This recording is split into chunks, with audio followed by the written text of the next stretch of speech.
নিঝুম, আজ ভার্সিটি না গেলে তোর হবে না? রুমানা মেয়েকে জিজ্ঞেস করলেন। না মা, আজ খুব গুরুত্বপূর্ণ একটা ক্লাস আছে। না গেলে স্যার খুব রাগ হবে।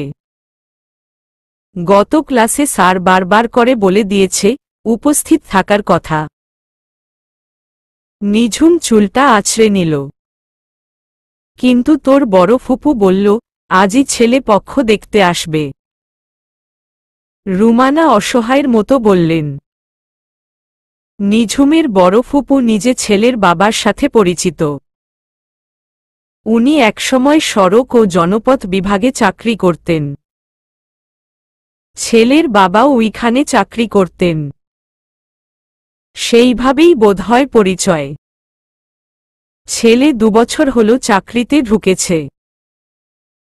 এখন ওনারা ছেলে বিয়ে দেবেন দেখে ভালো মেয়ে খুঁজছেন। নিঝুমের ফুপু শুনে আর দেরি করেননি, নিঝুমকে দেখার জন্য ওদেরকে সোজা আসতে বলে দিয়েছেন বাসায়।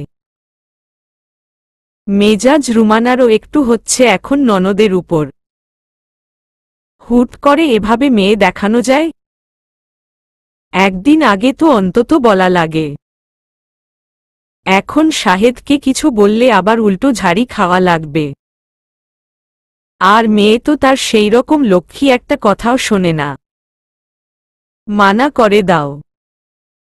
নিঝুম কাঁধে ব্যাগটা ঝুলাল। এটা কাল নিউমার্কেট থেকে কিনেছে ও আর শাইনি মিলে।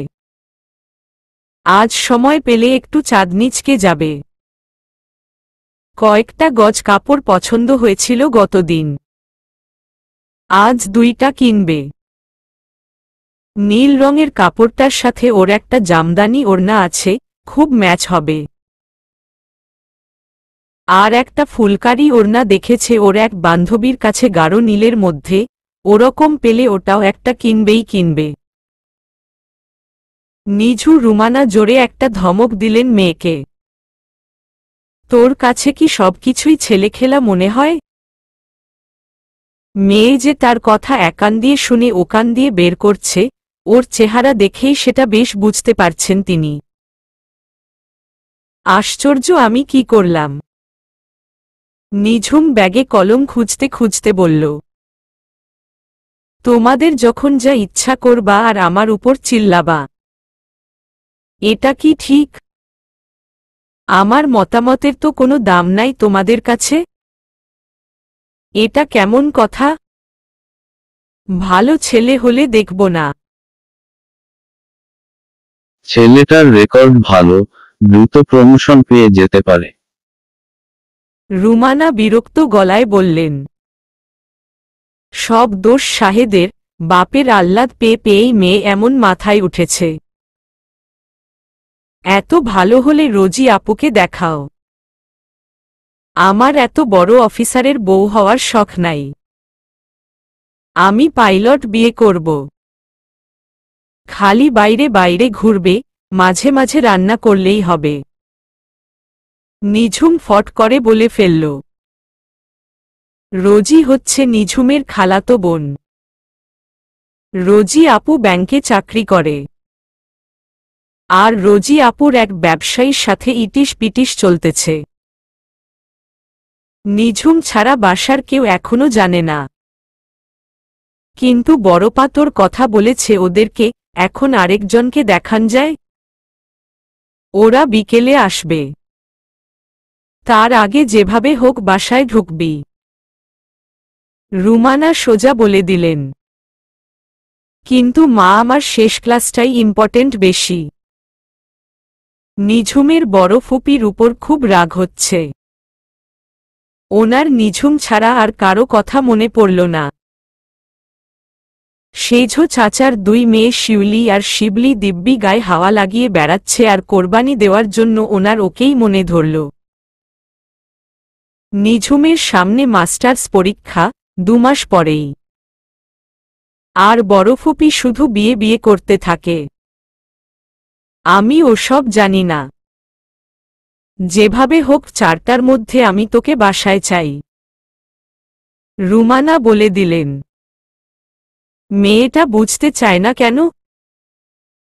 তার না বলার রাস্তা নেই। ছেলের কোয়ালিফিকেশন ভালো। শাহেদের খুব পছন্দ হয়েছে। আর তার চেয়ে বড় কথা, সম্বন্ধটা নিঝুমের বড় ফুপু এনেছে। রুমানার কথা এখানে খাটবে না। আমার 4:30টার আগে শেষ হবে না। নিঝুম মুখ অন্ধকার করে বলল, এই ভেজাল না থাকলে ও আজকেই কি সুন্দর শাইনির সাথে দর্জির দোকানে যেতে পারত। লোকে বিয়ে করার আর সময় পায় না। ব্যাটার মাথায় লাগান উচিত একটা। আমি ওসব জানি না, আমার কথা শেষ। তোর ফুপুর খুব পছন্দ হয়েছে ছেলে। ছেলে আর ছেলের বাবা মা আসবে বিকেলে 5টায়, টাইম দিচ্ছে তোর ফুপু। তার 1 ঘন্টা আগে যেভাবে পারিস বাসায় ঢুকবি। না হলে তোর একদিন কি আমার একদিন। মার কথায় নিঝুমের মেজাজ ভয়ঙ্কর খারাপ হল। আজকে না গেলে যদি কাপড়টা শেষ হয়ে যায়। ঈষৎ এত সুন্দর কাপড়টা। ধুর, কই থেকে সব একটার পর একটা ভেজাল এসে জুটে। ফুপুর পছন্দের ছেলে ফুপুকে দিয়ে দাও বলেই আর দাঁড়াল না নিঝুম। মা এবার হাতে যা আছে তাই ছুঁড়ে মারবে জানে ও। ও আল্লাহ, আজকে যেন বিরোধী দল হরতাল দেয় আমি বাসায় ফেরার পর।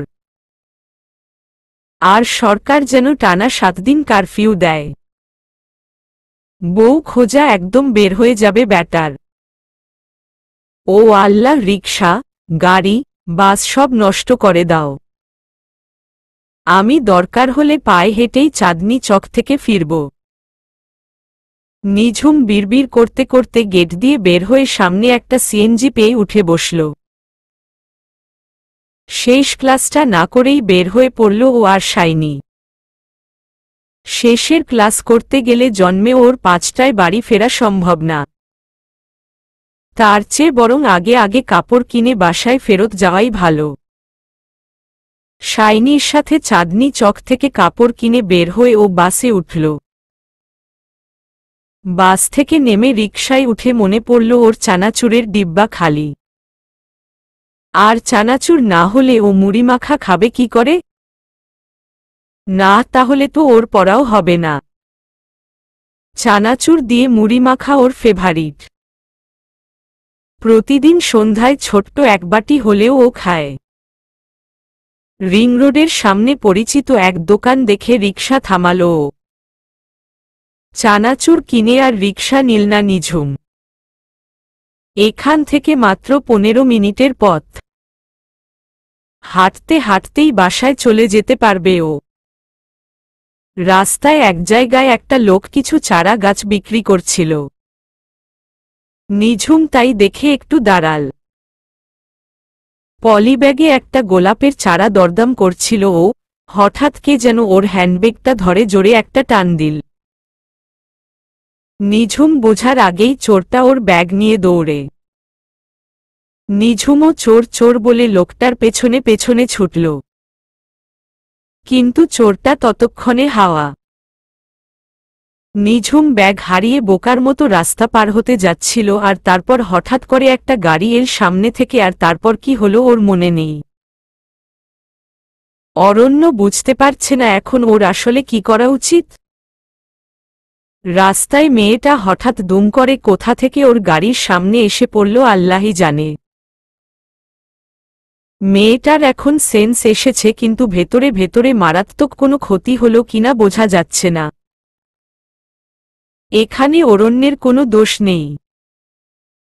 তারপরও মেয়েটাকে ওভাবে রাস্তায় ফেলে রেখে আসে কিভাবে?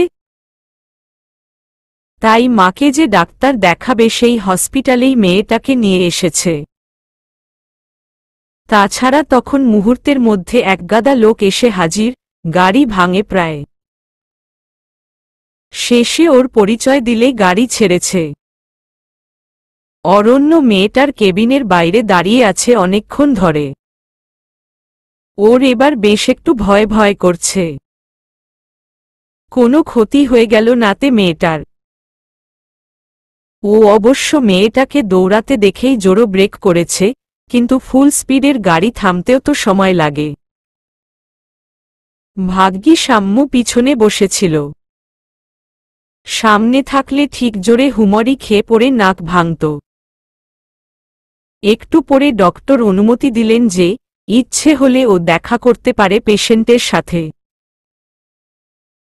ইতস্ততভাবে কেবিনে ঢুকে প্রথমেই চোখে পড়ল মেয়েটার বড় বড় সুন্দর দুটো চোখ। চোখ সরিয়ে নিতে ইচ্ছে হচ্ছিল না অরণ্যর, কিন্তু এভাবে তাকানোটা অশোভন, তাই সরাতেই হল। কেমন আছেন? অরণ্যের কথায় ভরকে গেল মেয়েটা।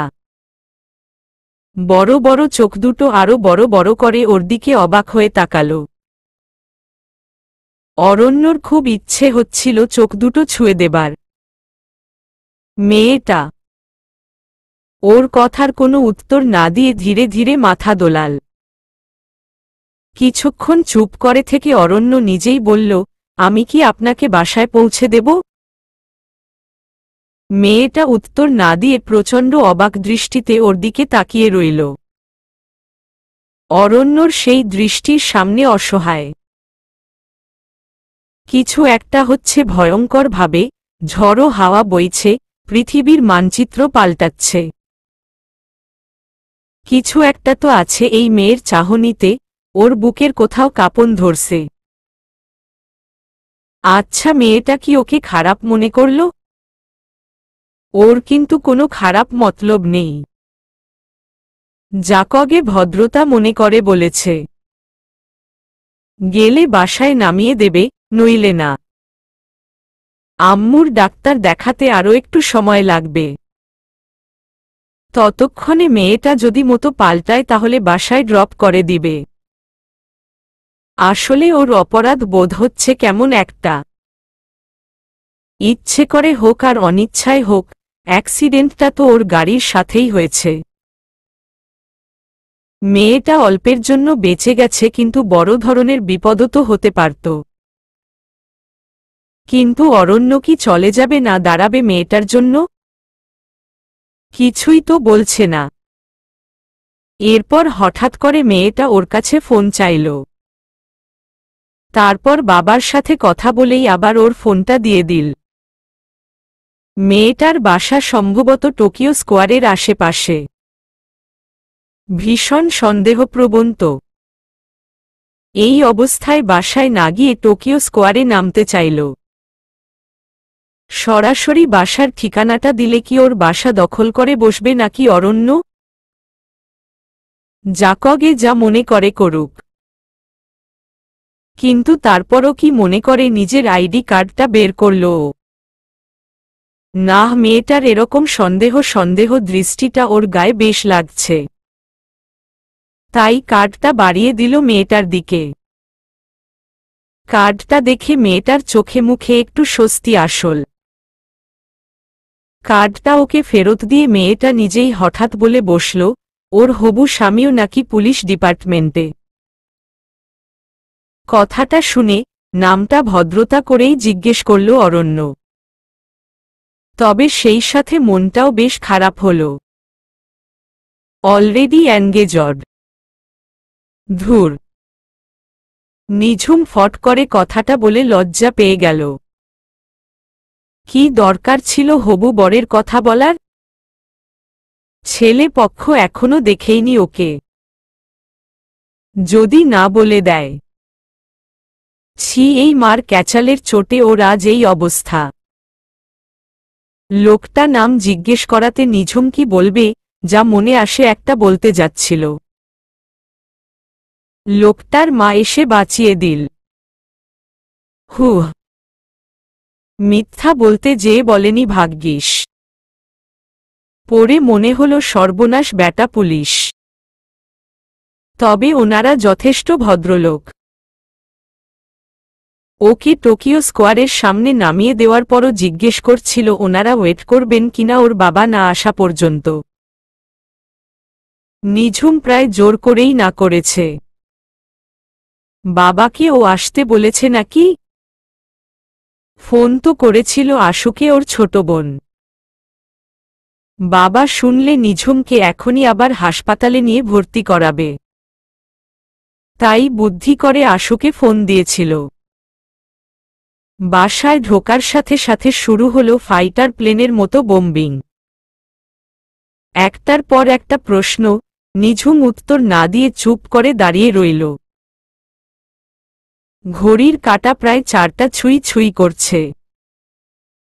বাবারে বাবা, বড় ফুপু কি রাগ হয়েছে? নিঝুম মার দিকে তাকাতেই মা চোখের ইশারায় ওকে রুমে চলে যেতে বলল। নিঝুম চুপচাপ ঘরে চলে এল। এখন অ্যাক্সিডেন্টের কথা কিচ্ছু বলা যাবে না, নইলে কালকে থেকে ওর ভার্সিটি যাওয়াও বন্ধ করে দেবে আম্মু। সাথে তো বড় ফুপির ভাষণ বোনাস। নিঝুম ভালো দেখে একটা 3 পিস পরতে চাচ্ছিল, কিন্তু বড় ফুপুর পীড়াপিড়িতে তা আর হল না। শেষ পর্যন্ত নিঝুম শাড়িটাই পরা শুরু করল। ওর আর সহ্য হচ্ছিল না। এই ছেলেরা দেখে বিদায় হলে ও একটু শোবে। হাতের কনুইতে বেশ জোরে ব্যথা পেয়েছে। ডাক্তার ব্যথার ইঞ্জেকশন দিয়ে দিয়েছে, তারপরও লাগছে। গাড়ির সাথে ভালোবাসাটা আরেকটু বেশি করে হলেই ভবলীলা সাঙ্গ হতো ওর। আচ্ছা, লোকটা ওকে গাড়িতে তুলল কি করে? ওর তো সেন্স ছিল না কিছুক্ষণ। সর্বনাশ, লোকটা কোলে তুলে নাই তো ওকে? কথাটা চিন্তা করে নিজেই লাল নীল হচ্ছিল নিঝুম। হসপিটালে ইঞ্জেকশন দিতে গিয়ে বেশ একটু লজ্জাজনক পরিস্থিতিতেই পড়তে হয়েছে নিঝুমকে। ওর ইঞ্জেকশন দিতে খুব ভয় করে। প্রথমে তো দিতেই চাচ্ছিল না। পরে ডাক্তার যখন বললেন ব্যথার ইঞ্জেকশন না দিলে সারারাত ব্যথায় ছটফট করতে হবে, তখন ভয় ভয় রাজি হল। সিরিঞ্জ দেখেই ওর হাত পা ভয় পেটের মধ্যে সেধিয়ে আসছিল। ও যে কখন অজান্তেই পাশে দাঁড়ান লোকটার হাত চেপে ধরেছিল নিজেই জানে না। ইঞ্জেকশন দেওয়া শেষ হলে দেখে লোকটা 2 হাত দিয়ে ওর হাতটা মুঠিতে ধরে দাঁড়িয়ে আছে।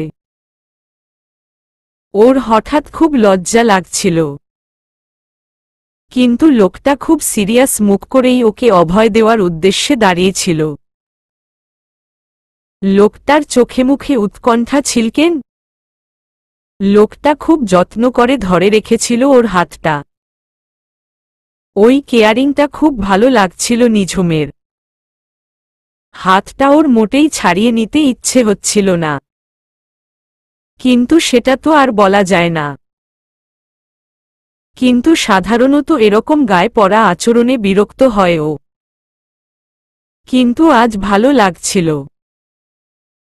লোকটা ওর হাত ধরে আছে অসহায় একটা চেহারা করে, ওই দৃশ্যটা মনে হতেই কেমন যেন মন খারাপ হল নিঝুমের। লোকটার নামটাও তো ভালো করে শোনা হয়নি। ওই সময় আসলে ওর মাথা কাজ করছিল না। অরণ, অরুণ কি একটা যেন বলে ডাকছিল ওনার মা, কিন্তু এখন তো ঠিক মনেও আসছে না। এখন কি হবে? ফোন নাম্বারও তো জানে না। শুধু ঈশ্বর কার্ডটাও তো ভালো করে দেখেনি। এক ঝলক কি যেন দেখেছিল অরণ রহমান, এএসপি টাইপ কিছু একটা। অরণ না অরণ্য ছিল বোধহয়। কি রে, কি এত ভাবছিস? মা ওর কোমরে শাড়ির কুচি গুজতে গুজতে জিজ্ঞেস করল। কিছু না। আচ্ছা মা, এই লোকের কি অনেক বয়স? মানে বুড়ো টাইপ? নিঝুম জিজ্ঞেস না করে পারল না।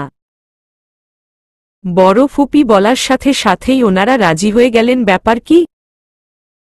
নাকি ব্যাটার আগে বিয়ে ছিল? তা না হলে শিউর পাত্রের মাথায় টাক আছে। তোর যত আজগুবি কথা। তাড়াতাড়ি রেডি হয়ে নে, ওদের আসার সময় হয়ে আসল। আমি রান্নাঘরে যাচ্ছি। আর হাতের ওখানে কি হয়েছে? মার কথায় তাড়াতাড়ি হাত ঢাকল নিঝুম। এখন কিছু বলা যাবে না। কিছু না মা। রিকশার হুডে জোরে ঘষা লেগেছে নামার সময়ে। মেয়ের কথায় রুমানা চোখ গরম করে তাকালেন। মেয়েটা এত কেয়ারলেস। ছোট মেয়েটা যতটা চালাক চতুর, বড়টা হলো তার একদম উল্টো। একদম ল্যাবেন্ডিস। রুমানা নিচে নেমে তাড়াতাড়ি রান্নাঘরে গিয়ে ঢুকলেন।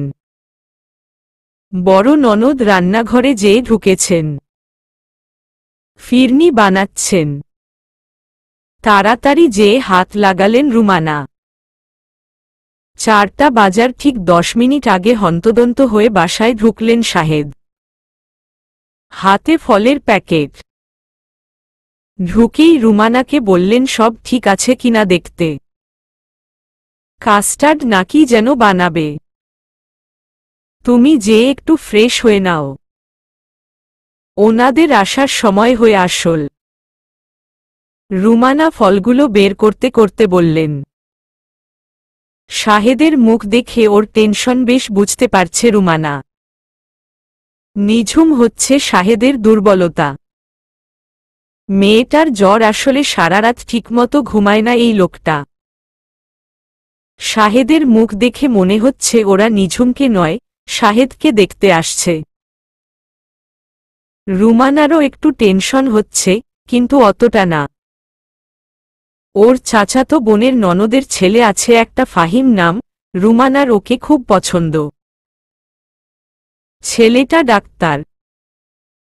সমস্যা হলো ছেলেটা এখন বিয়ে করতে চাচ্ছে না। বাইরে যাবে ডিগ্রি করতে। ডিগ্রি শেষ করে তবে বিয়ে করবে। এজন্য ফাহিমের কথাটা বলতে পারছে না রুমানা। একটু পরেই মেহমানরা চলে আসলো। তার খানিক পরেই নিঝুমের ডাক পড়ল নিচতলায়। নিঝুমকে এর আগে একবার এক পক্ষ দেখতে এসেছিল। ছেলের বাবা, মা, ভাবি সবাই খুব পছন্দ করল ওকে। কিন্তু ছেলে সাথে আসেনি। ছেলের বাবা পারলে তখনই ছেলে ধরে নিয়ে এসে বিয়ে দিয়ে দেয়। কিন্তু সে বেচারার টিকির খোঁজও পাওয়া গেল না। পরে এক মেয়ে কোত্থেকে ফোন দিয়ে বলল, নিঝুম আপনি প্লিজ এই বিয়েতে রাজি হয়েন না। ও আপনাকে বিয়ে করতে চায় না। ওর বাবা মা জোর করে বিয়ে দিতে চাচ্ছে। আপনি রাজি হলে ও বিয়ে করতে বাধ্য হবে হয়তো, কিন্তু কোনোদিন ভালোবাসবে না। নিঝুম ফোন রেখে সাথে সাথে মাকে জানিয়েছিল। ওর তখন সামনে অনার্স সেকেন্ড ইয়ার থেকে 3rd ইয়ারে ওঠার পরীক্ষা। মেজাজ গরম ছিল, আরও খানিকটা হলো। বেটা তুই বিয়ে করবি না খুব ভালো কথা, তা এ কথাটা নিজে বাপ মাকে না জানিয়ে ওকে কেন? তাও আবার নিজে ফোন করার মুরদ নেই। Boneless character. তবে ওই কয়দিনের ঝামেলায় ওর এমনিতেই পড়ার যথেষ্ট ডিস্টার্ব হচ্ছিল। মেয়েটা ফোন করাতে ও পরীক্ষাটা শান্তিতে দিতে পেরেছিল। তারপর আর কেউ এই কবছরে বিয়ে নিয়ে অশান্তি করে নাই।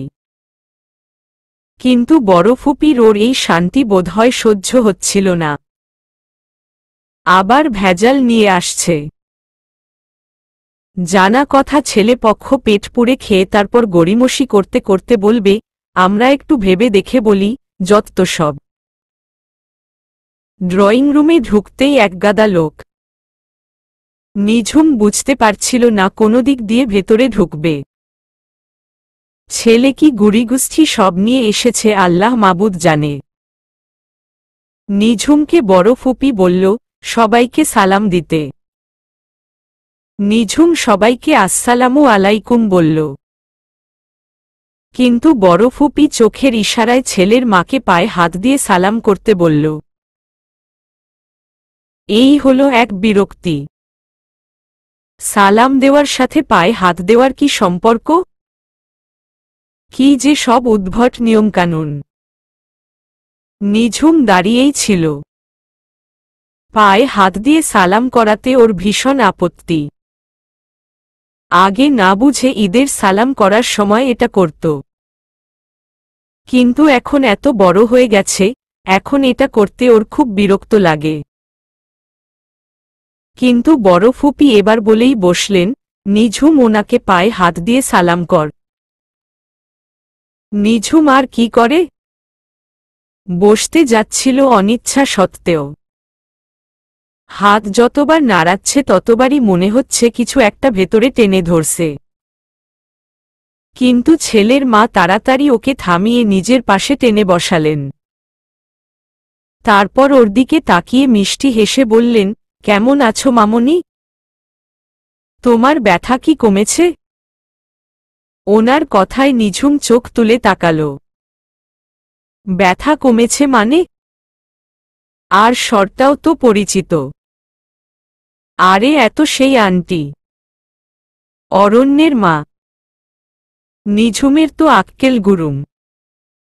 নিঝুম সাথে সাথে মাথা তুলে পাশ ফিরে তাকাল। ওর বুকটা তখন ড্রামের মতো বাজছে। ওই তো সেই চোখ দুটো, কি তীক্ষ্ণ দৃষ্টিতে তাকিয়ে আছে ওর দিকে। মোটা মোটা ভ্রু দুটো একটু কুঁচকে আছে। নিঝুমের মনে হল ওর কান পর্যন্ত লাল হয়ে গেছে। একেবারে পড়বি তো পোর মালির ঘাড়ে। আল্লাহ, এই লোকের সামনে ও বলে এসেছে ওর হবু বর পুলিশ। ও এখন কোথায় লুকাবে নিজেকে? এই হলো বেশি ফটফট করার শাস্তি। কিন্তু লোকটার দৃষ্টিতে কিছু একটা আছে যেটা নিঝুমকে অস্বস্তিতে ফেলল। হসপিটালের ওই চোখ দুটিতে খুব অল্প সময়ের জন্য হলেও নিজের জন্য মুগ্ধতা দেখেছিল ও। এই চোখ দুটোতে সেই মুগ্ধতা নেই, আছে কেবল একরাশ কৌতূহল। কেন? ওকে কি তবে পছন্দ হয়নি? বুঝলাম না, ব্যথা পেয়েছে মানে? মার প্রশ্নে হুঁশ হল নিঝুমের। এই রে, এখন কি হবে? ও তো কিছু বলেনি মাকে, শুধু আশু জানে। কিন্তু এই অরণ্যই যে সেই ছেলে সেটা তো আর আশু জানে না। কিন্তু ও কিছু বলার আগেই আন্টি নিজে থেকে বললেন, না মানে ওর হাতের কনুইয়ের কাছে এরকম লালচে হয়ে আছে তাই জিজ্ঞেস করলাম। ওহ, আর বলবেন না। রিকশা থেকে নামতে গিয়ে ব্যথা পেয়েছে। এত কেয়ারলেস নিজের ব্যাপারে। রুমানা না বলে পারলেন না। এই পাজি মেয়েটা একটুও নিজেকে সামলে রাখতে পারে না। ওর টেনশনেই প্রেশার হয়ে যাবে রুমানার। আসমা বেগম রুমানার কথায় না হেসে পারলেন না। মেয়েটা দেখতে বেশ, ছেলের সাথে মানাবেও ভালো। চেহারাটা খুব মনকাড়া, বেশ উঁচু লম্বাও আছে। এখন ছেলের পছন্দ হলেই হয়। বিয়ে তো করতেই চায় না, ধরে বেঁধে নিয়ে এসেছেন। তোমার নামটা তো জানলাম না মা। আসমা বেগমের কথায় নিঝুম একটু হকচকিয়ে গেল। গাড়িতে আসতে আসতে একবার ওনাকে নামটা বলেছে ও, কি জানি ভুলে গেছে হয়তো। কি হলো নিঝুম, আন্টিকে নামটা বল। বড় ফুপির কথায় তাড়াহুড়ো করে নিজের নামটা দ্বিতীয়বার বলল নিঝুম। জি, নিঝুম আফরোজ। নিঝুম আফরোজ সুন্দর নাম। এতক্ষণে রায়হান সাহেব কথা বললেন, উনি পাত্রের বাবা। এরপর ছোটখাটো কিছু প্রশ্ন, দেশের রাজনীতি, খেলাধুলা, বেশ কিছু বিষয় নিয়ে আলোচনা হল। রুমানার মনে হল ছেলের মায়ের নিঝুমকে বেশ পছন্দ হয়েছে। বারবার ওর হাতটা নিয়ে নিজের হাতের মধ্যে রাখছিলেন। এক পর্যায়ে রায়হান সাহেব হঠাৎ বলে বসলেন, আমার মনে হয় ওদেরকে একটু আলাদা করে কথা বলতে দেওয়া উচিত। ওরা নিজেরা একটু কথা বলুক।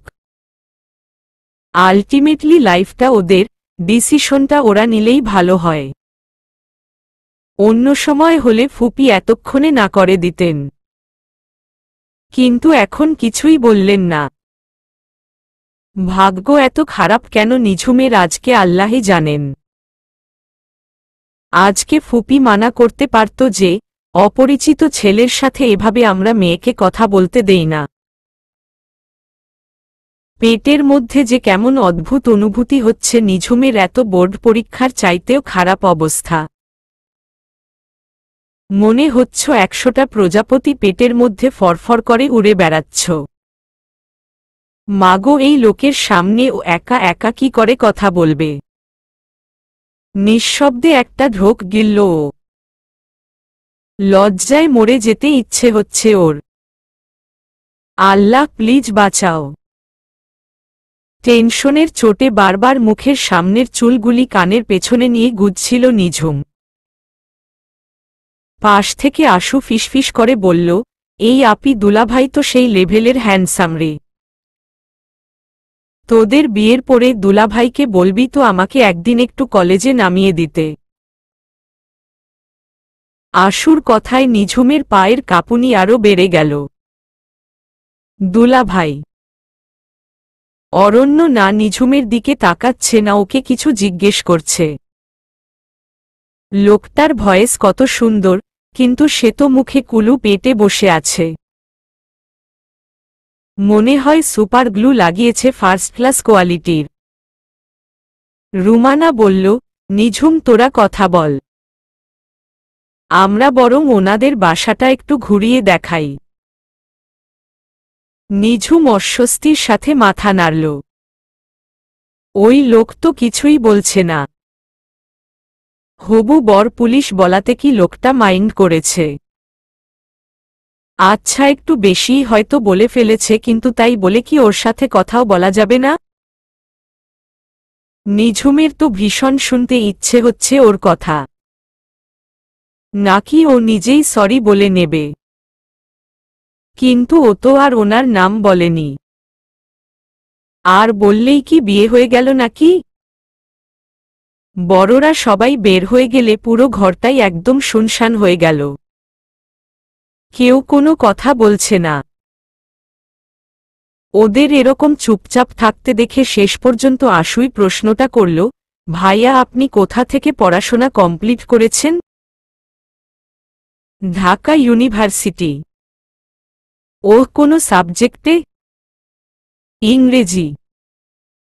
ওয়াও, আচ্ছা ভাইয়া আপনি কি ঘুরতে পছন্দ করেন? না মানে আপির খুব ঘোরার শখ। আর আপির ফটোগ্রাফির হাতও খুব ভালো। আশুর কথায় নিঝুম ওর দিকে চোখ পাকিয়ে তাকাল। আশুর কি মাথা খারাপ হলো? কি বলছে ও এসব? একেই তো নিঝুম লজ্জায় বাঁচতেছে না, আর এই ফাজিল মেয়েটা কি সব বলতেছে। কিন্তু তার চেয়েও আশ্চর্য হল আশুর কথার পরও অরণ্যের তেমন কোনো রেসপন্স নেই। দায়সারা ভাবে একটু হাসল। নিঝুমের এখন খুব অপমান লাগছে। লোকটা কি মনে করে নিজেকে? এমন একটা ভাব করতেছে যেন কোনোদিন দেখেনি ওকে। হসপিটালে তো একেবারে ওর হাতটা দুই হাতের মুঠোয় ধরেছিল। তাহলে এখন কি এমন হলো যে ওকে চিনতেই পারছে না? দুয়েকটা যা প্রশ্ন করল সেটাও নিঝুমকে না বলে আশুকেই করা হয়েছে বলে মনে হল। কোথায় পড়ে ওরা? আশু ভবিষ্যতে কি হতে চায়? ওর প্রিয় গায়ক কে? নিঝুমের মনে হল অরণ্য ইচ্ছে করে ওকে এড়িয়ে যাচ্ছে। বেশ তো জীবনসঙ্গী হিসেবে ওকে হয়তো পছন্দ নাই হল, কিন্তু তাই বলে স্বাভাবিক আলাপ পরিচয়ও কি করা যায় না? নিঝুমের হয়তো তখন অরণ্যের চোখের ভাষা বুঝতে ভুল হয়েছিল। ওটা আসলে হয়তো কেবল করুণা ছিল। কিন্তু তারপরও একজন আরেকজনকে 5 মিনিটের জন্য হলেও চেনে।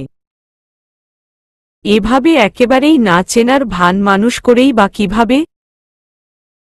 আচ্ছা, অরণ্য কি ও বাসা পর্যন্ত ওদের সাথে আসেনি বলে রাগ হয়েছে? কিন্তু ওর কি দোষ? ও কি জানতো যে ওই সেই ছেলে?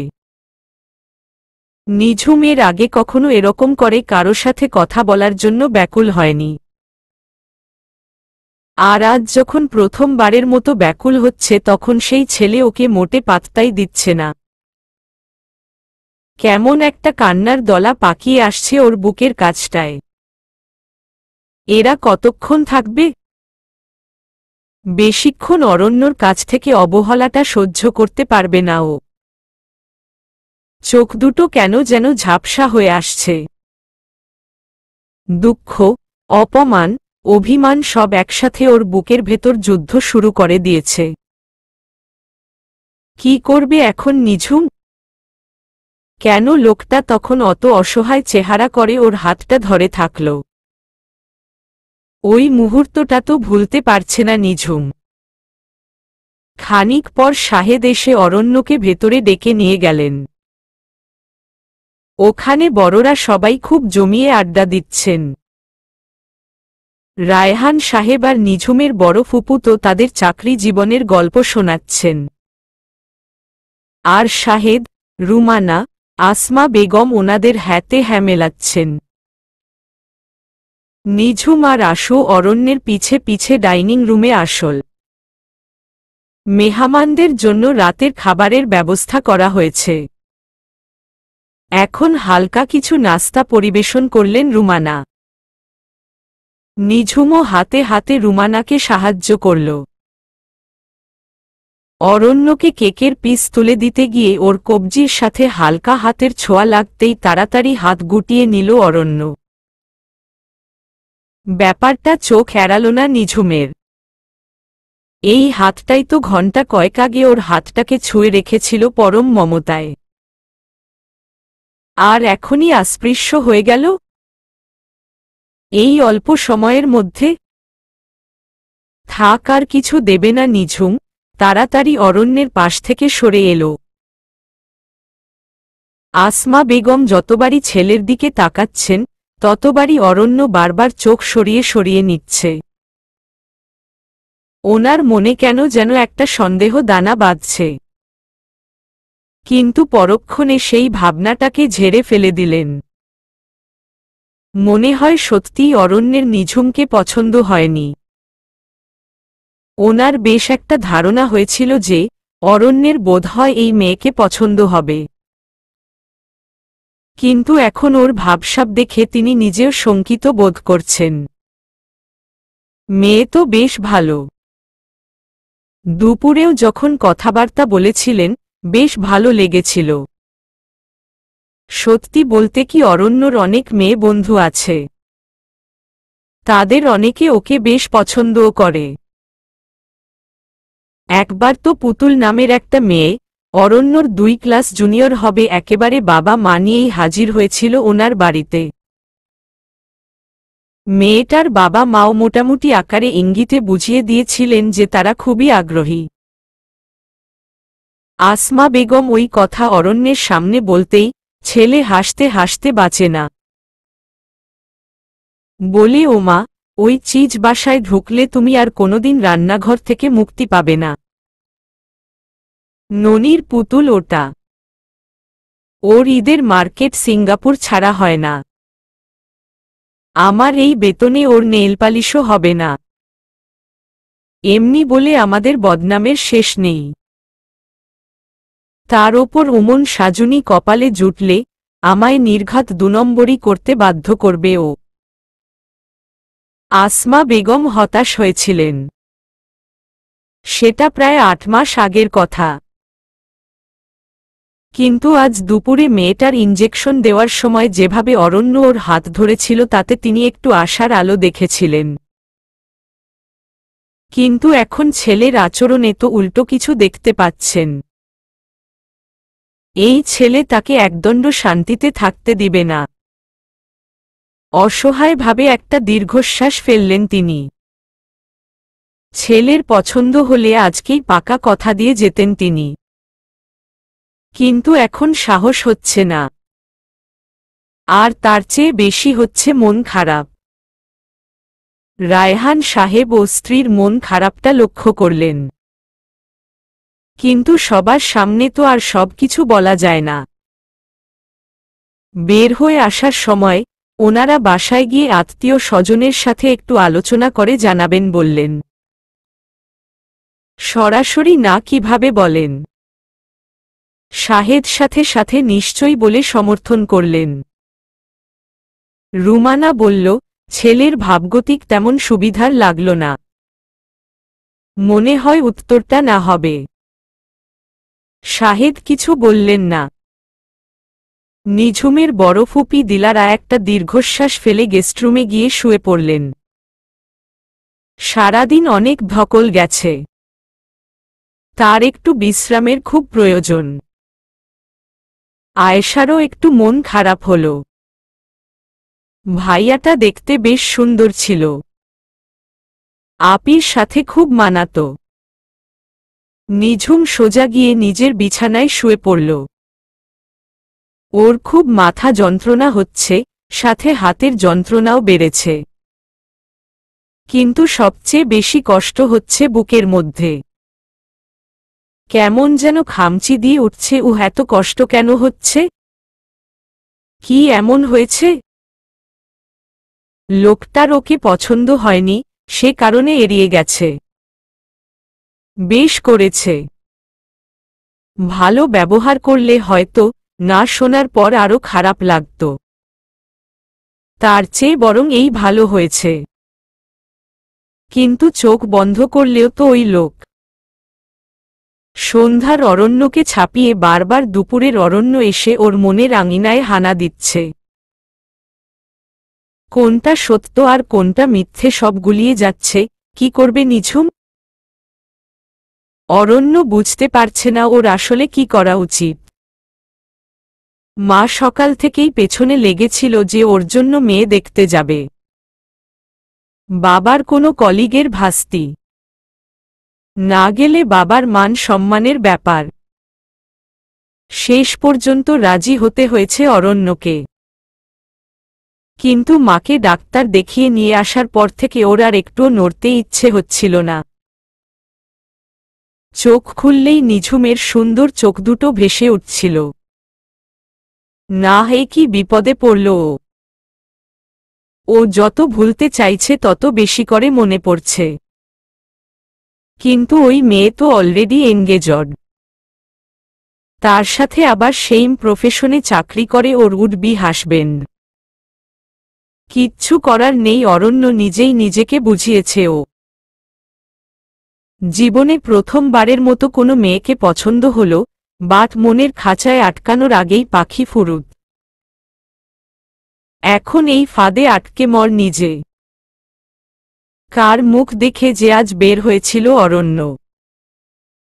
আম্মু কয়েকবার মানা করেছিল যে আজকে থাক, কিন্তু ওই শোনেনি। পাত্রী দেখার কোনো ইচ্ছেই ওর আর হচ্ছে না।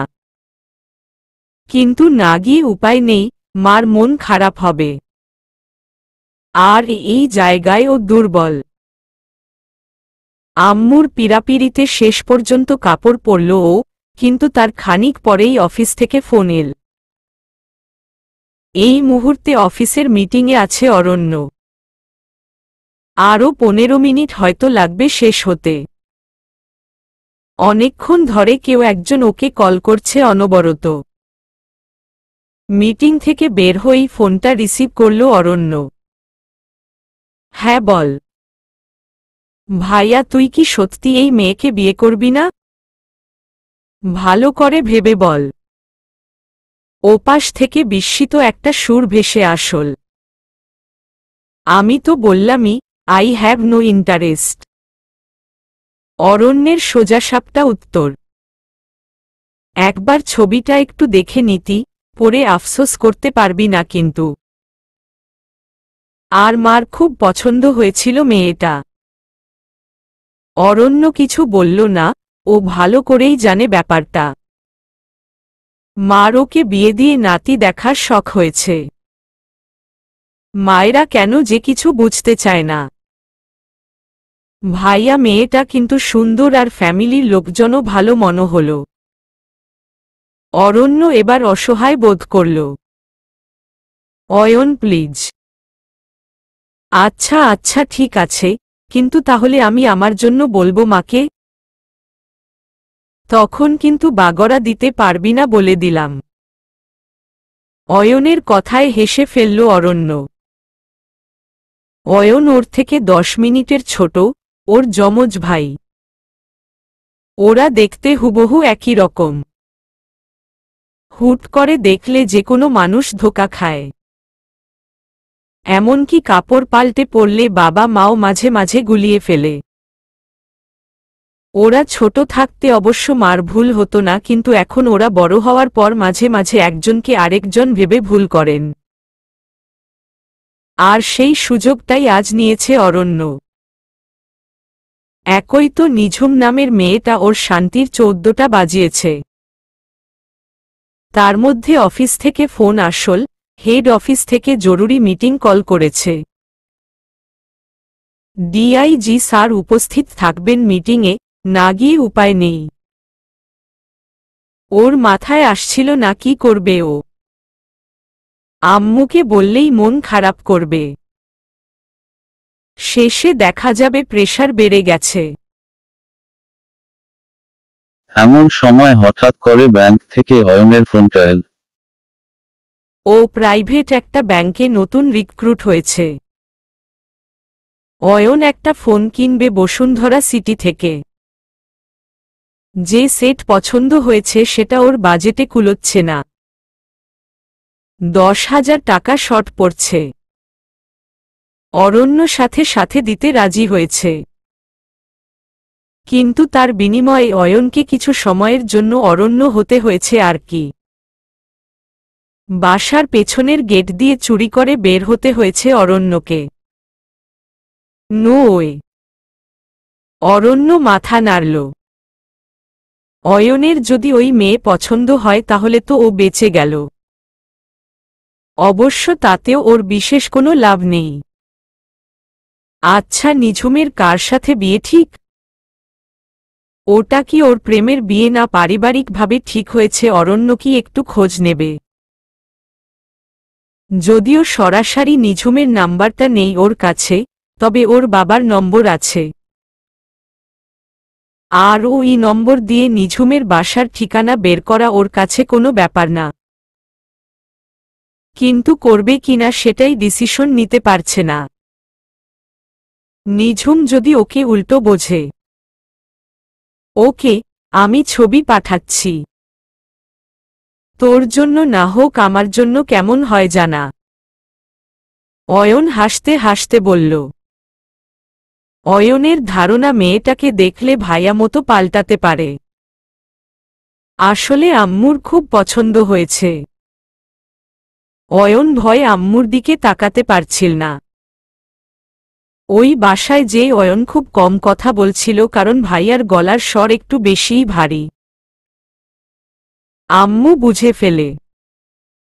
তাই আম্মু আব্বু ড্রয়িং রুমে থাকা অবস্থায় অয়ন কোনো কথাই বলেনি। বড়রা উঠে গেলে ও হাফ ছেড়ে বেঁচেছে। নিঝুম মেয়েটাকে ওর ভাবি হিসেবে পছন্দই হয়েছিল, কিন্তু ভাইয়া বলেছে পারলে বিয়েটা ভেঙে দিতে। ওর নাকি কোনো মেয়ে পছন্দ হয়েছে। তাই আরও খানিকটা অভিনয় করতে হলো অয়নকে। কিন্তু মেয়েটা ওর দিকে কেমন করে যেন তাকাচ্ছিল, একটু অভিমান করে করে। ওই তাকানোর কারণটা অয়ন ধরতে পারছিল না। ও তো এই মেয়েকে চেনেই না। কিন্তু মেয়েটার চোখে অনুযোগ স্পষ্ট। তুই কি সিরিয়াস? অরণ্য জিজ্ঞেস করল। ভাইয়া মেয়েটা আমার দিকে যেভাবে তাকাচ্ছিল, আমি শেষ। শুধু তুই বলেছিলি যে কোনোভাবে বিয়েটা থামা, সেজন্য ভালো করে একটা কথাও বলিনি। অয়ন উত্তর দিল। আচ্ছা আচ্ছা পাঠা। দেখি কোনো দেশের রাজকন্যা পছন্দ হলো আমার ভাইয়ের। অরণ্য দুষ্টু একটা হাসি দিল। অয়ন আসলে খুব পড়ুয়া। অরণ্য সবসময় ওর থেকে একটু পিছিয়ে থাকত পড়াশোনায়। তারপরেও কিভাবে ঢাকা ইউনিভার্সিটি চান্স পেল সেটা একটা আশ্চর্যের বিষয়। অবশ্য অয়ন ওর পেছনে বসে পরীক্ষা দিয়েছিল। আর ওদের পুরো গ্রুপটাই সেটার সুবিধা পেয়েছে। 7 জনের গ্রুপে 6 জনই চান্স পেয়েছিল ওরা। অয়ন পড়া শেষ করেই বাইরে চলে যেতে চেয়েছিল। অরণ্য আটকিয়েছে। ওর আসলে অয়নকে ছাড়া কেমন একা একা লাগে। ও অয়নকে বলেছে যদি এখানে সুবিধা করতে না পারিস তাহলে পড়ে যাস। চলে গেলেই তো বাবা মাকে হারিয়ে ফেললি। অয়ন আর কিছু বলেনি। হোয়াটসঅ্যাপ মেসেজ আসতেই মোবাইল হাতে নিয়ে স্ক্রিন আনলক করল অরণ্য। কিন্তু জীবনের প্রতিটা বাকি আসলে রহস্যে ঘেরা। কখন, কেন, কোনো একটা ঘটনা ঘটে সেটার প্রেক্ষাপট আসলে উপরওয়ালা ছাড়া কেউ জানে না। এক মুহূর্তের মধ্যে অরণ্যর চোখ দুটো যেন অপার্থিব এক সৌন্দর্যের সাথে আটকে গেল। ছবিটা ওর চোখ দুটোকে চুম্বকের মতো টানছে। শ্বাস ফেলতে ভুলে গেল অরণ্য। কেউ কি করে এত সুন্দর হয়? কি কাল গভীর চোখ দুটো। অরণ্য কি ডুব দেবে ওই চোখে? আলতো করে নিজের হাতের উল্টো পিঠোটা ওর নরম গালে একটু ছুঁয়ে দেবে? ওর মুখের সামনে এসে পড়া চুলগুলো কানের পেছনে গুজে দেবে? ওর ছোট্ট কপালটাতে একটা ভালোবাসার স্পর্শ এঁকে দিবে? অরণ্যর আঙ্গুলগুলো ছটফট করতে লাগল ছবির রাজকন্যাটাকে বাস্তবে আবার একটু ছুঁয়ে দেখার। অয়নের কাছ থেকে দ্বিতীয় মেসেজটা আসার পর ঘোর কাটল অরণ্যর। সাথে সাথে অরণ্যর মনে হল হৃৎপিণ্ডটা 1 সেকেন্ডের জন্য বন্ধ হয়ে গেছে ওর। সর্বনাশ, এখন কি হবে? ছবিতে ঝুমকে কি সুন্দর লাগছে। অরণ্য হাসবে না কাঁদবে বুঝতে পারছে না। লক্ষ্মী নিজে থেকে এসেছে ওর কাছে আরও তাকে পায়ে ঠেলে ফেলে দিয়েছে। ওর কাছ থেকে কোনো উত্তর না পেয়ে অয়ন সোজা কল করল অরণ্যকে। কি রে ভাইয়া, কেমন লাগলো? অরণ্যর বুকে তখন হাতুড়ি পেটা হচ্ছে। কি করবে এখন ও? অয়নকে ও যেমন বলেছে ও তাই করেছে। এখন তো রাগে নিজের চুল ছিঁড়তে ইচ্ছে হচ্ছে অরণ্যর। ভাইয়া বল না। অয়ন আবার প্রশ্ন করল।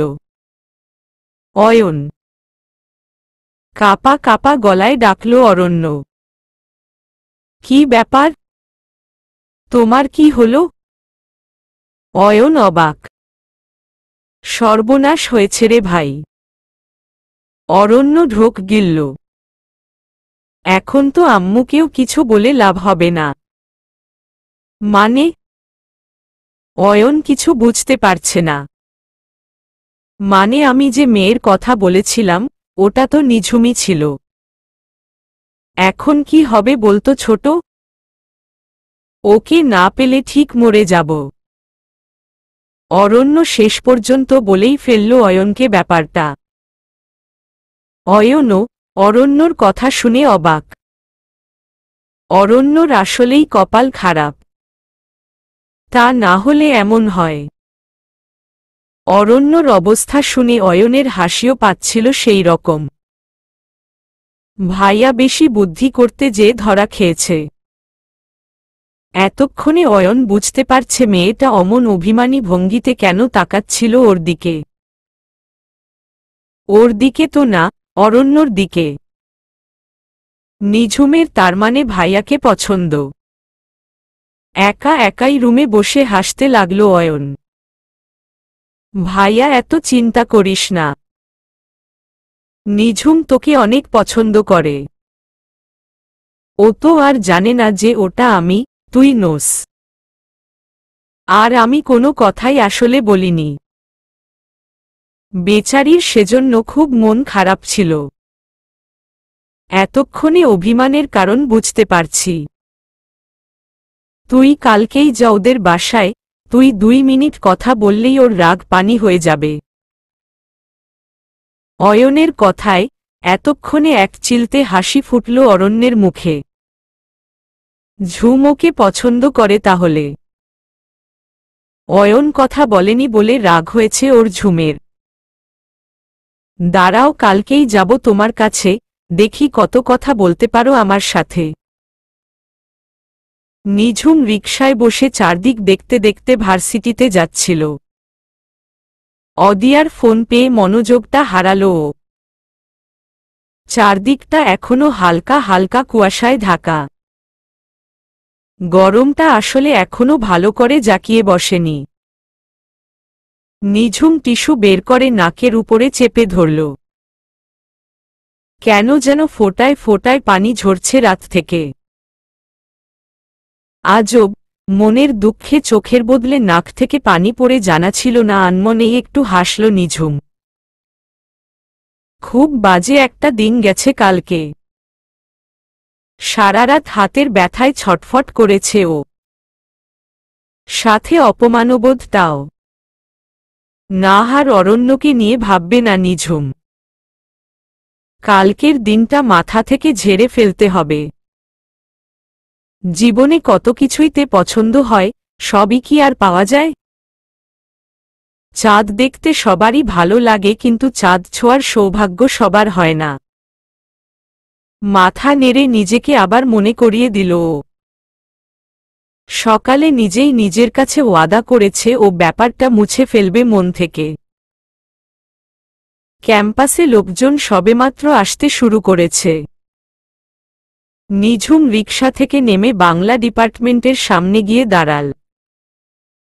অদিয়াকে হস্টেলের গেটের কাছে দেখে হাতের ইশারায় ওকে দাঁড়াতে বলল নিঝুম।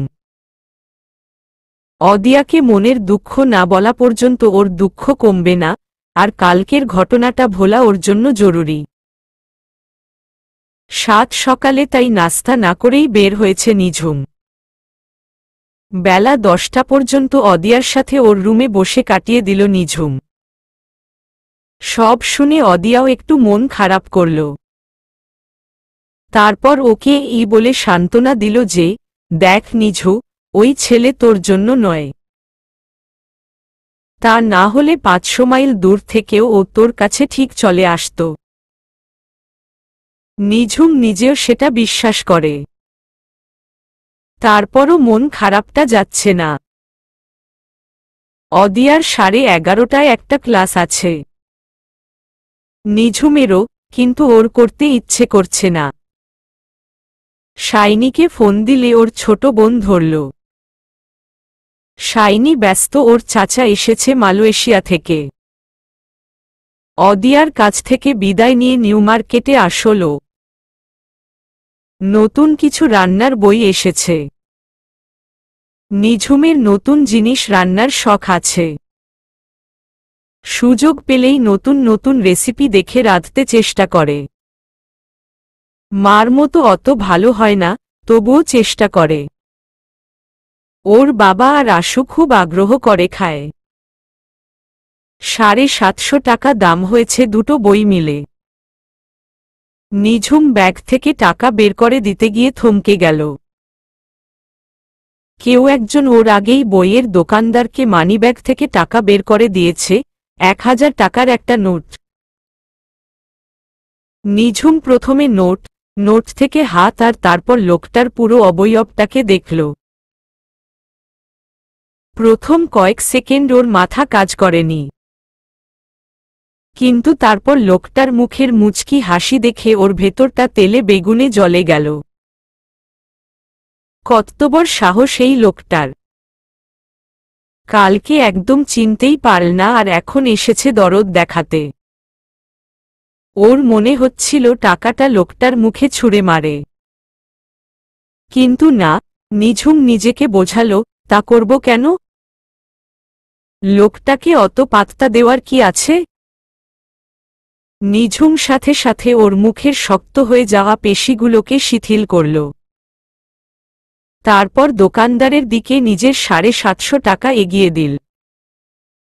দোকানদার এবার একটু দ্বিধায় পড়ে গেল। দুজনেই টাকা বাড়িয়ে দিয়ে আছে। লোকটা একবার নিঝুম আর একবার অরণ্যর দিকে তাকাচ্ছে।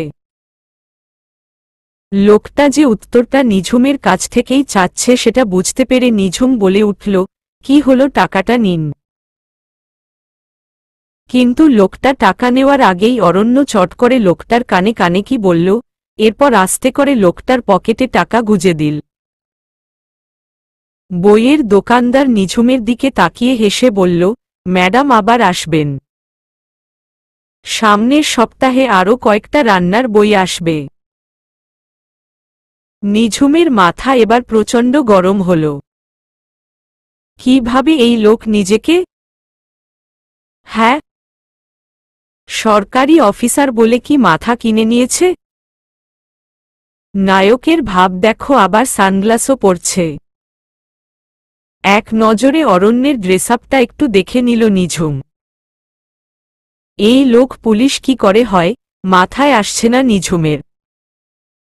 কালকেও একটা কালো শার্টে ছিল, আজকেও কালো গেঞ্জি। মনে হয় ডেমন কিং। নিঝুমের লাল লাল মুখটা দেখে অরণ্যর কি ভীষণ লোভ হচ্ছিল গালটা ছুঁয়ে দেখার। কথায় আছে পুলিশে ছুলে 18 ঘা, কিন্তু উল্টো পুলিশের মন ছুলে তার শাস্তি কি হওয়া উচিত? মুখ টিপে আবারও হেসে ফেলল অরণ্য। নিঝুম বই দুটো হাতে নিয়ে সোজা নিউমার্কেটের দ্বিতীয় সারিতে ঢুকে পড়ল। মনটা শান্ত করা দরকার। হাঁটতে হাঁটতে একটা ইমিটেশনের গয়নার দোকানের পাশে গিয়ে দাঁড়াল। অক্সিডাইজডের একজোড়া ঝুমকো খুব পছন্দ হল নিঝুমের, কিন্তু ও সেটা দেখেই আবার রেখে দিল। অরণ্য ঠিক ওর পিছে পিছে এসেছে। আবার যদি দাম দিয়ে দেয়, খুব বিশ্রী একটা ব্যাপার হবে তাহলে। নিঝুম বুঝে পাচ্ছে না ওই লোক ওর পিছে পিছে কেন ঘুরছে। ওরও কি প্রেমিকা আছে? অরণ্যর পরিবার কি ওই মেয়েকে মেনে নিচ্ছে না? ওর মাকে বুঝিয়ে বলতে হবে। মনের ভেতরে ওর হাজারো প্রশ্ন। অরণ্য আসলে ওর কাছে কি চায়? ও কি কোনোভাবে নিজেকে দোষী ভাবছে? না, সেটার তো কোনো প্রয়োজন নেই। বিয়ে কি মুখের কথা? আর অরণ্যর ওকে ভালো লাগেনি তাতে কি এমন হয়েছে? দুনিয়ায় কি ছেলের অভাব? না, লোকটা ওর পিছে পিছে হাঁটছে, খুব অস্বস্তি লাগছে নিঝুমের। ও আর নিজেকে আটকাতে পারল না, হুট করে দাঁড়িয়ে গেল রাস্তার মাঝখানে। কিছু না বললে চলছে না। ওকে থেমে যেতে দেখে পিছন থেকে হেঁটে পাশে এসে দাঁড়াল অরণ্য। কোনো সমস্যা? অরণ্যের গলায় উৎকণ্ঠা ঝরে পড়ল। নিঝুমের কেমন যে লাগল, শব্দগুলো ঠিক ওর বুকের ভেতরের কোনো একটা গোপন কুঠুরিতে গিয়ে আঘাত করল। লোকটা ওর সাথে এমন করছে কেন? এই লোক চায় কি? ওকে মেরে ফেলতে? একবার ওকে পাশে দাঁড়িয়ে অভয় দেয়, আবার কিছু সময় পরে সেই লোকই ওকে আস্তাকুড়েতে ছুঁড়ে ফেলে। এ কেমন আচরণ? অভিমানে ঠোঁট দুটো এবার একটু ফুলে ওঠে নিঝুমের। অরণ্যর মনে হচ্ছিল গোলাপি ঠোঁট দুটো আসল তো। গোলাপির সাথে ঈষৎ লাল রং জমা হয়েছে ঠোঁটের এক কোণে। আসলে নিঝুম ওর নিচের ঠোঁটটার একটা কোণা উপরের 2 দাঁত দিয়ে কামড়ে ধরেছে। দাঁত দুটো এমন ভঙ্গিতে ঠোঁট দুটোকে চেপে ধরেছে যে অরণ্যর পাগল পাগল লাগছে। কি করবে ও? নিঝুমের ঠোঁটের সৌন্দর্য কোনো অংশে একটা গোলাপের থেকে কম না। এরকম হলে তো অরণ্যর জন্য সহ্য করা মুশকিল। এই মেয়ে কি ওকে এখনই মারতে চায়? বড্ড ভালোবাসতে ইচ্ছে হচ্ছে ওকে বুকে জড়িয়ে। আপনি কি চান বলুন তো? নিঝুম আর সহ্য করতে পারল না। এত অপমান করল কাল, তাও মন ভরেনি নাকি? আরও করবে? নিঝুমের গলার স্বরে তটস্থ হল অরণ্য। এই রে, এবার বোধহয় ওর আকাশে ঝড় উঠবে। নিঝুমের চোখে কালবৈশাখীর ঘনঘটা দেখতে পাচ্ছে ও স্পষ্ট। কেন যেন মেয়েটার চোখের দিকে তাকিয়ে বুকটা খামচি দিয়ে উঠল ডাকসাইটে সিআইডি অফিসারের। এই মেয়ে ওকে ঠিক বিপদে ফেলবে না, না ভুল হল, অলরেডি বিপদের মধ্যেই আছে ও। এই মেয়ের চোখের টলটল পানিতে হৃদয় হাহাকার হওয়ার অবস্থা হচ্ছে ওর। আবেগগুলো সব বাঁধন ছাড়া মেঘের মতো উন্মাতাল হয়ে যাচ্ছে। কথার উত্তর কি করে দেবে? এই মুহূর্তে এখানে অসংখ্য লোক। কেউ ওদের দেখছে কি না জানে না নিঝুম। কিন্তু তারপরও লোকটার সম্মানটা মাটিতে মিশাতে একটু বাঁধল ওর। তাই নিজেই বলল, আমার কিছু কথা আছে আপনার সাথে। অরণ্য যেন হাফ ছেড়ে বাঁচল। ও তো ভেবেছিল কি আপনি কাকে চান বলবে। একেবারেই না চেনার ভান যে করেনি, সেটাই অনেক বড় ব্যাপার ওর জন্য। এখানেই বলবে? কোনো রেস্টুরেন্টে বসি? অরণ্য আস্তে করে বলল। ওর কেন যেন খুব অপরাধী লাগছে নিজেকে। নিঝুমের চোখগুলো কেমন ফোলা ফোলা। কান্নাকাটি করেনি তো? ওর জন্য যদি ঝুমের মন খারাপ হয় তাহলে নিজেকে একদমই ক্ষমা করতে পারবে না ও। না না, কোনো রেস্টুরেন্টে যাব না। হাঁটতে হাঁটতে বলি। নিঝুম কথাটা বলেই হাঁটা শুরু করল। অগত্যা অরণ্যকে ওর পিছু নিতে হল। খানিকটা সময় উদ্দেশ্যবিহীনভাবে হাঁটার পর নিঝুম মুখ খুলল। একটা সত্যি কথা বলুন তো, আপনি কি কাউকে ভালোবাসেন? না মানে আপনি আসলে কি চাচ্ছেন? আপনার হয়ে আপনার মাকে কিছু বুঝিয়ে বলতে হবে? নিঝুমের কথায় অরণ্য হাসবে না কাঁদবে বুঝে উঠতে পারছিল না। বলে কি এই মেয়ে ভালোবাসা, সেটা নিয়ে খানিকটা দ্বিধা হয়তো ওর এখনো আছে। তবে জীবনসঙ্গী হিসেবে নিঝুমকে ওর চাই। এটা নিয়ে ওর এখন আর কোনো দ্বিধা নেই। ভালো লাগাটা যখন আছে, ভালোবাসাটা না হয় বিয়ের পরেই হবে। এখন স্রেফ একটু আধটু চেনা জানা হলেই যথেষ্ট। আপনি কি আমার প্রশ্নের উত্তরও দিবেন না? নিঝুমের স্বরে এবার অভিমান টের পেল অরণ্য। ঈশ্বরশ্বাস, কত বড় ভুল যে হয়ে গেছে কালকে। পাগলিটার অনেক অভিমান হয়েছে নিশ্চয়ই। অবশ্য কালকে ওর সাথে যা হয়েছে তাতে অভিমান না হওয়াটাই অস্বাভাবিক। নিশ্চয়ই দিব। কি জানতে চাও বল? অরণ্যর কথাগুলোতে কি আছে ওই জানে। নিঝুমের মনটায় আবার এক পশলা বৃষ্টি হল। অরণ্য ওকে আপনি না বলে সরাসরি তুমি বলছে। নিঝুম শুনেও না শোনার ভান করল। অরণ্য এমনভাবে কথা বলছে যেন ও নিঝুমের খুব কাছের কেউ। নিঝুমের চোখ দুটো আপনা থেকেই ভিজে আসতে চাইছে। কেন যে এত কষ্ট হচ্ছে ওর? মনের হাটের বিকিকিনিতে এত সহজেই ঠকে গেল ও, রাগটা তাই নিজের উপর সবচেয়ে বেশি হচ্ছে। কিন্তু ভুলতে তো ওকে হবেই। আপনি বোধহয় কাউকে ভালোবাসেন, তার নামটা কি বলা যাবে? নিঝুম লক্ষ্য করল লোকটার চোখে মুখে খুশির একটা আভা ফুটে উঠেছে। ঈষৎ চোখ দুটো কেমন হেসে উঠল। এক সেকেন্ডের জন্য ঈর্ষায় জ্বলে গেল নিঝুম। মেয়েটা কি অনেক বেশি সুন্দরী? পর মুহূর্তে নিজের মনের উপর রাশ টানল ও। ছি, কি সব ভাবছে ও।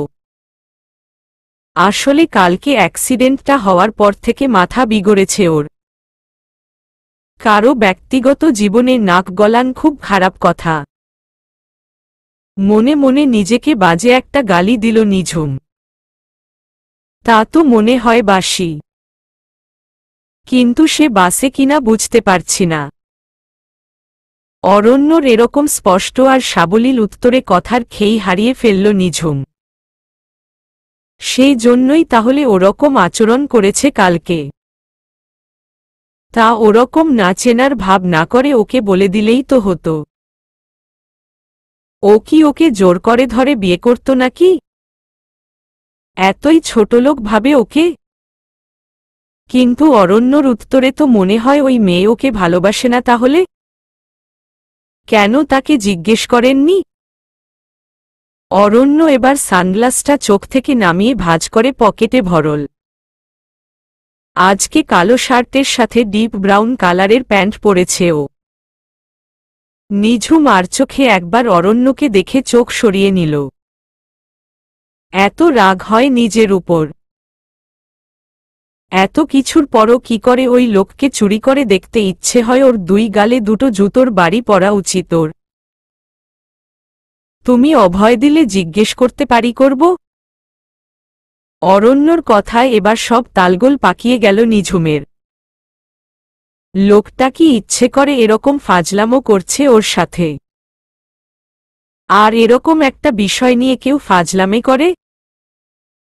খুব রাগ হল নিঝুমের অরণ্যর উপর। হঠাৎ বলেই বসল, এত প্যাঁচানোর কি দরকার? সোজাসুজি বললেই তো হয় যে মনের মানুষ আছে, আর আপনি তাকে অনেক ভালোবাসেন। তাহলে তো আর বাবা মাকে মানুষের সামনে অপদস্থ হতে হয় না। অরণ্য বেশ উপভোগ করছিল নিঝুমের অনুযোগে ভরা কথাগুলো। এটা তো একদম বাপ সোহাগী। এইটুকু কথা বলতে গিয়ে নাক মুখ ফুলিয়ে কি অবস্থা করছে দেখো। তুমি বুঝলে কি করে যে আমি তোমাকে ভালোবাসি? আমি তো একবারও বলিনি।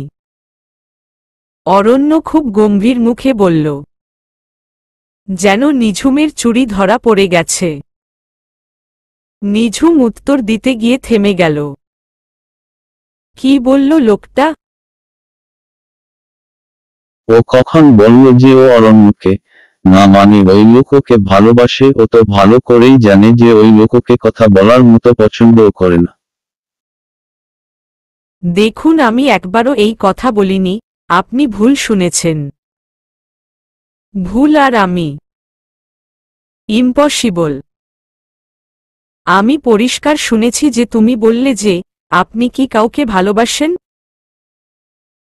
অরণ্য ভীষণ মজা পাচ্ছে এখন। কাঁদুনে বুড়ি রেগে মেগে দেখো কেমন বিটের মতো লাল হচ্ছে। হ্যাঁ, তা তো করেছি।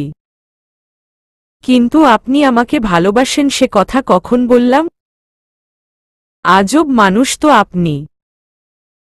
লোকটা একদম একটা কি বেহায়ার মতো কথা এগুলা।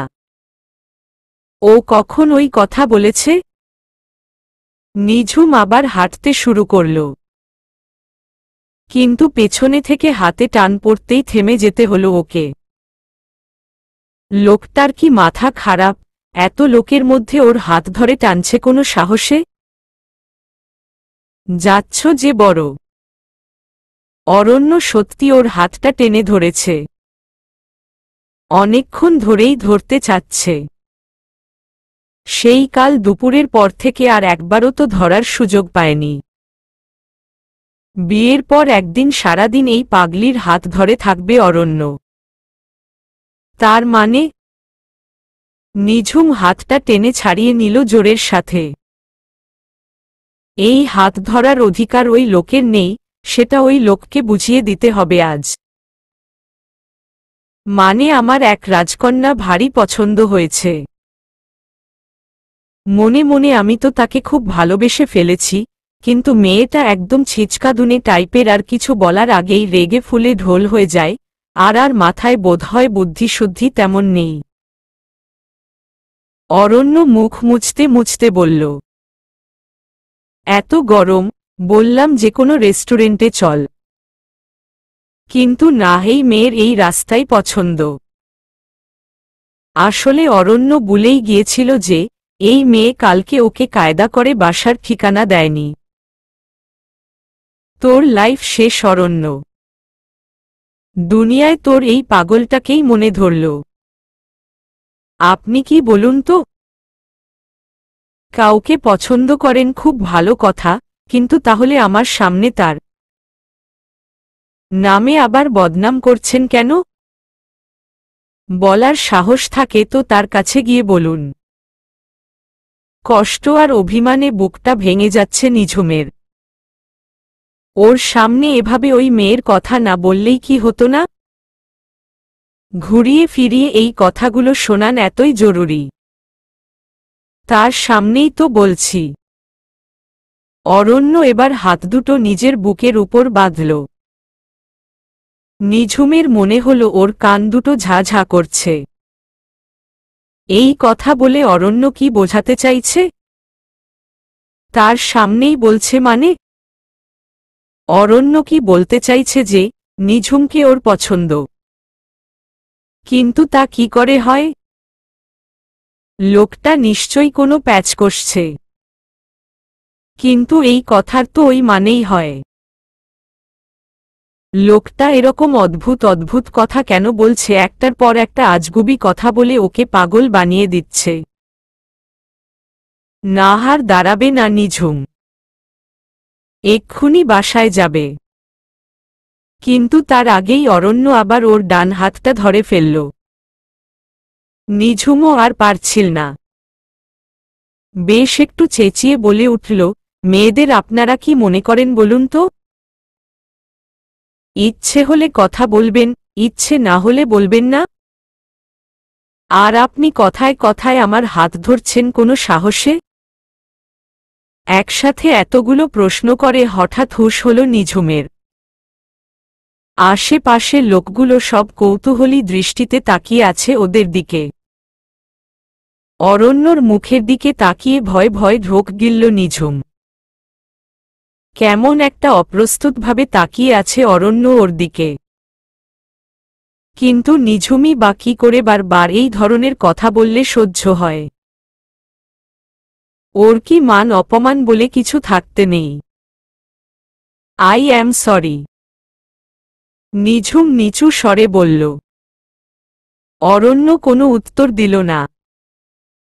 আমি এখন যাব, নিঝুম বলে আর দাঁড়াল না। 1 নাম্বার গেটের কাছে আসতেই অরণ্যর ডাকে আবার থামতে হলো ওকে। নিঝুম প্লিজ, দেখো আমাকে 10টা মিনিট একটু সময় দাও। অরণ্যের কথায় উত্তর না দিয়ে চুপ করে দাঁড়িয়ে রইল নিঝুম। একটু কেন? ও তো পুরো জীবনটাই দিতে চেয়েছিল। একটা দীর্ঘশ্বাস বের হয়ে আসল ওর বুকের অন্তঃস্থল থেকে। আর একটা অনুরোধ, প্লিজ না করবা না, আমি এই গরমে আর দাঁড়াতে পারছি না। তোমার পছন্দের কোনো ক্যাফে আশেপাশে থাকলে চলো। অরণ্য আসলে এখান থেকে সরে যেতে চাচ্ছে। নিঝুম মাথা নাড়ল। দেখুন, আমাকে তাড়াতাড়ি বাসায় ফিরতে হবে।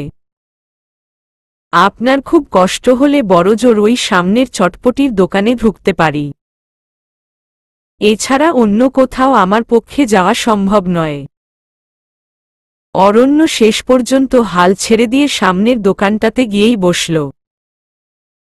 নিঝুম কিছু খাবে কিনা জানতে চাইল। নিঝুম মাথা নেড়ে না বলল। কিন্তু একটু পরে ওয়েটার ছেলেটা এসে কি খাবে জানতে চাইলে এবার বেশ লজ্জায় পড়ে গেল নিঝুম। চটপটির দোকানের কথা বলার সময় ওর মাথাতেই ছিল না ব্যাপারটা। শেষ পর্যন্ত 1 প্লেট চটপটি আর 1 গ্লাস লাচ্ছির অর্ডার করল অরণ্য। আপনি কিছু বলতে চাচ্ছিলেন, কথাটা প্লিজ তাড়াতাড়ি বলে ফেলুন। আমি বাসায় যাব। নিঝুমের অস্বস্তি হঠাৎ বেড়ে গেল। এই লোকের সাথে এই দোকানেই বা কেন আসল? একদম উচিত হয়নি। বড় ফুপি জানতে পারলে খুব রাগ হবে। মাও। নিঝুমের মনে হলো কিছু একটা অজুহাত দিয়ে ওর বের হয়ে যাওয়া উচিত। বলছি জাস্ট 5 মিনিট ওয়েট কর। জরুরি একটা ফোন করে নেই। অরণ্য পকেট থেকে মোবাইল বের করে একটা ফোন করল। ওয়েটার ততক্ষণে চটপটির প্লেটটা ওর সামনে এনে দিয়েছে। নিঝুম চুপ করে বসেছিল, খুব ঝামেলায় পড়া গেল তো। অরণ্য নিঝুমের মনোভাব বুঝতে পেরে হাতের ইশারায় ওকে খেতে বলল। কি হলো, চটপটি পছন্দ নয়? অন্য কিছু দিতে বলবো? অরণ্যর কথার সুরে মায়া জোরান। কালকেও ছিল, কিন্তু শুধু দুপুরটায়। নিঝুম মাথা নিচু করে মাথা নাড়ল। আবার কষ্ট হচ্ছে। নিঝুমের থেকে থেকে কান্না পাচ্ছে। অরণ্যর সাথে আর কখনো হয়তো দেখা হবে না। কিন্তু এই সময়টুকু নিঝুম ওর স্মৃতিতে যত্ন করে রেখে দেবে। অরণ্যর কাছে হয়তো এটা কিছু না, কিন্তু ওর কাছে অনেক কিছু। নিঝুম যতটা পারে মাথা নিচু করে চটপটির বাটিটা টেনে নিল। মুখে নিয়ে গিলতে প্রচণ্ড কষ্ট হচ্ছে ওর। চটপটিটা বেশ ঝাল। একটাই সুবিধা, চোখের পানিটা ঝালের কারণে বলে চালিয়ে নিতে সুবিধা হল। নিঝুম, আমি জানি তুমি আমার উপর খুব রেগে আছো। কথাটা বলে একটু বিরতি নিল অরণ্য। নিঝুমের মনোভাবটা ওর সত্যি জানা দরকার। অরণ্য এক কথার মানুষ। একবার নিঝুমকে কথা দিলে নিজের শেষ নিঃশ্বাস পর্যন্ত সেটা রাখার সর্বোচ্চ চেষ্টা করবে ও। কিন্তু নিঝুম কি সত্যি ওর সাথে ঘর বাঁধতে চায়? ওর জীবনে বিপদ হল নিত্যসঙ্গী। রাত দুপুর নেই, বাসার বাইরে পড়ে থাকতে হয়। এসব সহ্য করতে পারবে তো নিঝুম? নিঝুম অরণ্যের কথায় মুখ তুলে তাকাল। যদি বুঝতেই পারছে, তাহলে জিজ্ঞেসই বা কেন করছে? কিন্তু সব কথা তো আর সবাইকে বলা যায় না। নিঝুম, কালকে তোমাদের বাসায় যা হয়েছে, ওটা একদমই আমার হাতে ছিল না। আমি যদি জানতাম ওটা তুমি, আমি যে করে হোক ওখানে যেতাম, বিশ্বাস কর। অরণ্যর কথায় নিঝুমের খাবি খাওয়ার অবস্থা। বলে কি এই লোক? যেতাম মানে? পাগল নাকি? কালকেই তো ওদের বাসা থেকে খেয়ে বের হলো ওরা সবাই। নিঝুমের চোখমুখের অভিব্যক্তি বলে দিচ্ছিল, নিঝুম ওর কথা কিছুই বুঝতে পারছে না। অরণ্য নিঝুমকে পুরো ব্যাপারটা খুলে বলতে যাচ্ছিল, কিন্তু তার আগেই নিঝুমের বিস্ফোরিত চোখ বলে দিল, তার আর প্রয়োজন হবে না। নিঝুমের মনে হলো ওর চোখের কোণে প্রবলেম হয়েছে। তা না হলে ওর চোখের সামনে দুটো অরণ্য কি করে হয়? কিন্তু অদ্ভুত হচ্ছে, একটা ওর সামনের চেয়ারে বসা আর আরেকটা ওর দিকে সোজা হেঁটে আসছে। চলবে।